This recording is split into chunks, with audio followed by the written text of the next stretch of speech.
السلام علیکم ورحمۃ اللہ۔ آج ہم سب یہاں یوم جمہوریہ کے پرمسرت موقع پر جمع ہوئے ہیں۔ یہی وہ تاریخی دن ہے جب ہمارے ملک میں آئین نافذ ہوا۔ یوم جمہوریہ ہمیں آئین کی بالادستی، حقوق و فرائض اور قومی اتحاد کی یاد دلاتا ہے۔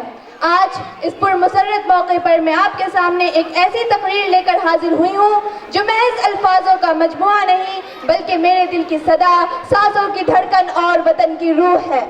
موضوع ہے آزاد بھارت۔ دکھ میں سکھ میں ہر حالت میں بھارت دل کا سہارا ہے۔ دکھ میں سکھ میں ہر حالت میں بھارت دل کا سہارا ہے۔ بھارت پیارا دیش ہمارا سب دیشوں سے پیارا ہے۔ معزز سامعین، آزادی یہ لفظ کچھ حروف کا مجموعہ نہیں، یہ صدیوں کے درد کی بازگشت ہے۔ یہ ان ماں باپ کے آنسو ہیں جنہوں نے آزادی کے لیے اپنے بیٹوں کو قربان ہوتے دیکھا۔ یہ ان بہنوں کی سکیاں ہیں جن کے بھائی وطن پر نثار ہو گئے۔ یہ ان گھروں کا دھواں ہے جو آزادی کے خاک میں جل کر راکھ ہو گیا۔ ہمارا بھارت یوں ہی آزاد نہیں ہوا، یہ قربانیوں کی مٹی پر کھڑا ہے، شہیدوں کے خون سے سینچا گیا ہے۔ سامعین باوقار، جب تاریخ کی کتاب کھولتے ہیں تو جلیانوالہ باغ کی چیخیں ہمارے دل کو چھلنی کر دیتی ہے۔ بھگت سنگھ کی مسکراتی ہوئی قربانی آج بھی ہمارے جذبے کو روشن کرتی ہے۔ اشفاق اللہ خان کی صدا گونجتی ہے کہ میری جان چلی جائے گی مگر بھارت کی عزت پر آنچ نہیں آنے دوں گا۔ یہ آوازیں محض تاریخ نہیں بلکہ ہمارے وجود کا حصہ ہے۔ حضرات، اور پھر وہ تاریخی صبح 1947 کی وہ روشن گھڑی جس دن صرف سورج نہیں نکلا تھا بلکہ غلامی کا اندھیرا چھٹا تھا۔ قوم نے پہلی بار آزاد ہوا میں سانس لی، وطن نے پہلی بار اپنا سر بلند کیا۔ دھوپ تو ہر روز نکلتی ہے مگر وہ دھوپ تاریخ بدل گئی، مقدر بدل گئی۔ خون شہیدان وطن کا رنگ لا کر ہی رہا، خون شہیدان وطن کا رنگ لا کر ہی رہا، آج یہ جنت نشاں ہندوستاں آزاد ہے۔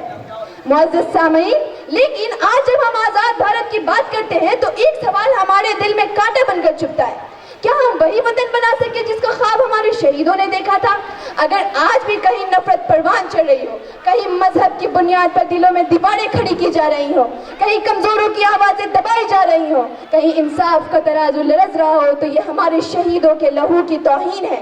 آزاد بھارت کا مطلب صرف زمینوں کا آزاد ہونا نہیں بلکہ ہمارے دلوں اور سوچوں کا آزاد ہونا ہے۔ یہ داغ داغ اجالا یہ شب غزیدہ سحر، یہ داغ داغ اجالا یہ شب غزیدہ سحر، وہ انتظار تھا جس کا یہ وہ سحر تو نہیں۔ میرے ساتھیوں،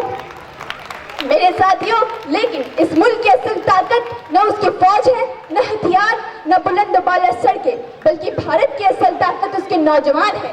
نوجوان اگر جاگ جائیں تو قومیں صرف ترقی نہیں کرتی بلکہ تاریخ بدل دیتی ہے۔ ہمیں یہ عہد کرنا ہوگا کہ ہم بھارت کو نفرت نہیں بلکہ محبت سے، تقسیم نہیں بلکہ اتحاد سے، لالچ نہیں بلکہ کردار سے آگے بڑھائیں گے۔ حضرات، یاد رکھیں، ملک صرف آزادی سے نہیں بلکہ تعلیم اور تربیت سے چلتا ہے۔ تعلیم دماغ کو روشن کرتی ہے اور تربیت منور کرتا ہے۔ جب تک ہمارے اندر اخلاق، انسانیت، محبت اور برابری پیدا نہیں ہوگی، آزاد بھارت صرف کاغذوں میں رہے گا، حقیقت میں نہیں۔ میرا خواب ایک ایسا بھارت بنانا ہے جہاں نہ مذہب کسی کی پہچان ہو، نہ زبان کسی کا جرم، جہاں قومیت کو کسی کی کمزوری نہ سمجھی جائے، جہاں ہر دل مطمئن ہو، آنکھ روشن ہو، ہر گھر محفوظ ہو اور ہر انسان برابر ہو۔